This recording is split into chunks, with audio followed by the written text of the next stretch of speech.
திணை பால் மரபு வழு அமைதி. இப்போ திணை அப்படின்னா உயர்திணை அஃறிணை அப்படின்னு 2 இருக்குது. அந்த உயர்திணையில் பார்த்தீங்கன்னா ஆண்பால் வரும், பெண்பால் வரும், பலர்பால் வரும். அஃறிணையாக இருந்தால் பலவின்பால் வரும், ஒன்றன்பால் வரும். இதுதான் மரபு. இந்த மரபில் ஏதாவது மாறி இருந்துச்சுன்னா அது வழு. வழுனா குற்றம் அப்படின்னு அர்த்தம். வழுனா குற்றம். அப்போ உயர்திணையாக இருந்தால் அது ஆண்பால் பெண்பால் பலர்பாலில் முடியணும்.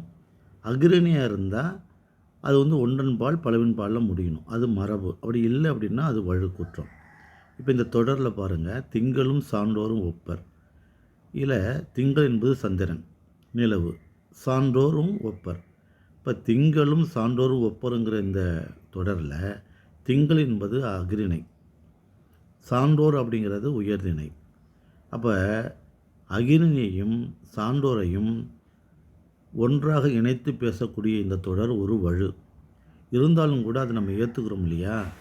அப்படி ஒரு குற்றத்தை நம்ம ஏற்றுக்கிட்டோம்னா அதுதான் வழு அமைதி.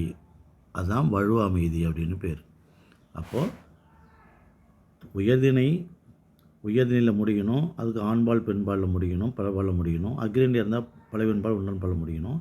அது இல்லாமல் திங்களும் சான்றோர் ஒப்பென்ற வரியில் மரபு வலுவாக இருந்தாலும் அதை நம்ம ஒத்துக்கிறதுனால அது மரபு வலு அமைதி அப்படிங்கிறது நம்ம தெரிஞ்சுக்கணும். எனவே திணை பால் வலுவாக இருந்தாலும் அது மரபு வலுவாக இருந்தாலும் அதை ஏற்றுக்கொண்டதுனால அது மரபு வலு அமைதியாக இதை நாம் பார்க்கிறோம். நன்றி, வணக்கம்.